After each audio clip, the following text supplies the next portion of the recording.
Iran Israel தொடர்ந்தும் உக்கிர மோதல் என்பதாக புகைப்படத்துடன் கூடிய தகவலை அந்த பத்திரிகை சுட்டிக்காட்டியிருப்பதை நாங்கள் அவதானிக்கக்கூடியதாக இருக்கிறது. ஏனைய பத்திரிகையிலும் இது குறித்த தகவல்களை பிரதானமான செய்திகளாக தந்திருக்கின்றன. தமிழன் பத்திரிகையில் அந்த செய்திக்கு பின்வருமாறு தலைப்பிடப்பட்டிருக்கிறது.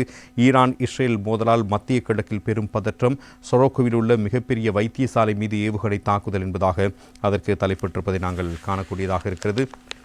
தினக்குரல் பத்திரிகையும் அந்த செய்தியினை தலைப்பட்டிருக்கிறது. போரில் தலையிட்டால் கடும் விளைவுகள் ஏற்படும், அமெரிக்காவை கடுமையாக எச்சரித்த அலி கமேனி.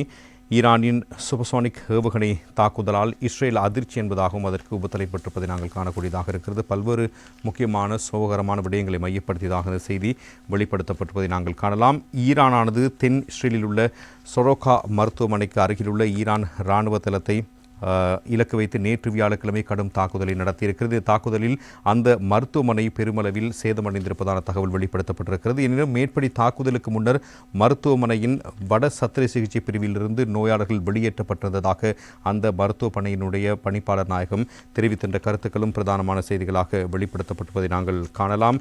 அதுபோலவே மேற்படி மருத்துவமனைகளில் ஏனைய பாகங்களில் இருந்தவர்கள் சுமார் 40 பேர் காயமடைந்திருக்கிறார்கள். இதனை அடுத்து அந்த மருத்துவமனையில் இருந்த 200க்கும் மேற்பட்ட நோயாளிகள் வேறு மருத்துவ நிலையங்களுக்கு இடமாற்றப்பட்டிருக்கிறார்கள். இந்த நிலையில் ஈரானால் இஸ்ரேல் எங்கும் நேற்று நடத்தப்பட்ட தாக்குதல்களினால் குறைந்தது 89 பேர் காயமடைந்திருக்கக்கூடும் என்பதான தகவல் வெளிப்படுத்தப்பட்டிருக்கிறது. இதனை அடுத்து இஸ்ரேலிய பாதுகாப்பு அமைச்சர் காட்ஸ் தெரிவிக்கையில், ஈரானிய உச்சநிலை தலைவர் இனி மேலும் இருப்பதற்கு அனுமதிக்க முடியாது எனவும் அவரை இல்லாது செய்வது தனது நாட்டின் போர் இலக்குகளில் ஒன்றாக உள்ளதாகவும் சூழலித்திருக்கிறார்.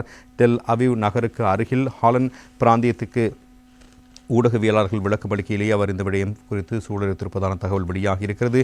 இஸ்ரேலிய படையினர் ஈரானின் அராக்கானா நீர் பெர்பாக்கி தளம் மற்றும் நடான்ஸ் அணுசக்தி நிலையம் என்பன உள்ளடங்கலான ஈரானிய அணுசக்தி தளங்கள் மீது கடும் தாக்குதலை நடத்தியிருக்கிறார்கள். இந்த நிலையில் அமெரிக்க ஜனாதிபதி டொனால்ட் ட்ரம்ப் ஈரான் மீதான தாக்குதலை நடத்தும் திட்டங்களுக்கு அங்கீகாரம் அளித்துள்ளதாகவும், ஆனால் அது தொடர்பில் இன்னும் இறுதி தீர்மானம் ஒன்றை எடுக்கவில்லை எனவும் தெரிவிக்கப்படுகிறது.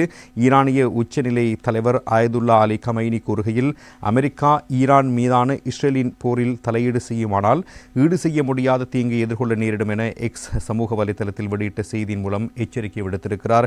எனவே நீங்கள் பயப்படுவதாக எதிரிகள் உணர்ந்தால் அவர்கள் உங்களை செல்ல அனுமதிக்க மாட்டார்கள். ஆனால் ஈரானியர்கள் தொடர்ந்தும் பலத்துடன் இருக்க வேண்டும் என அவர்கள் வலியுறுத்தியிருக்கிறார்கள். இஸ்ரேல் அமெரிக்காவின் உதவியை நாடியுள்ளமையும் அந்நாட்டின் இயலாமையையும் பலவீனத்தையும் வெளிப்படுத்துவதாக உள்ளதாகவும் அவர் சுட்டிக்காட்டியிருக்கிறார்.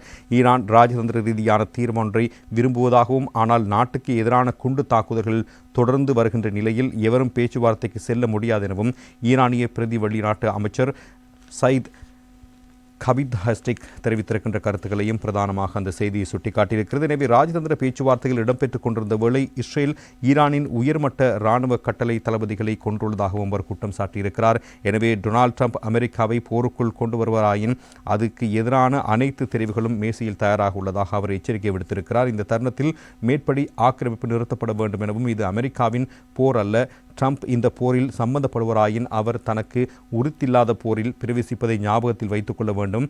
ஈரானில் இலங்கையர்களுக்கு கட்டுப்பாடுகள் ஈரானில் இணையதளங்களுக்கு கட்டுப்பாடுகள் விதிக்கப்பட்டிருக்கின்ற நிலையில் அங்கிருக்கின்ற பல்வேறு தகவல்கள் பாதிக்கப்பட்டிருப்பதான விடயங்களும் வெளிப்படுத்தப்பட்டிருக்கிறது. இந்த நிலையில் ஈரானுக்கு அருகில் உள்ள தளங்கள் உட்பட மத்திய கிழக்கில் பெருமளவும் அமெரிக்க இராணுவம் குவிக்கப்பட்டுள்ளதாகவும் அங்கிருந்து வரும் செய்திகள் ஊடாக வெளிப்படுத்தப்பட்டிருக்கின்ற செய்திகளையும் அந்த செய்தி மேற்கோளிட்டு காட்டிருப்பதையும் நாங்கள் அவதானிக்கக்கூடியதாக இருக்கிறது. எனவே பல்வேறு பாதிப்புகள் குறித்த தகவல்களாகவே அவை வெளிப்படுத்தப்பட்டிருப்பதையும் இன்றைய தினம் பத்திரிகையில் பிரதானமாக தந்திருப்பதையும் நாங்கள் அவதானிக்கக்கூடியதாக இருக்கிறது. தமிழன் பத்திரிகையிலும் அது குறித்த தகவல்கள் பிரதான செய்திகளாக வெளிப்படுத்தப்பட்டிருப்பதையும் நாங்கள் அவதானிக்கக்கூடியதாக இருந்தது.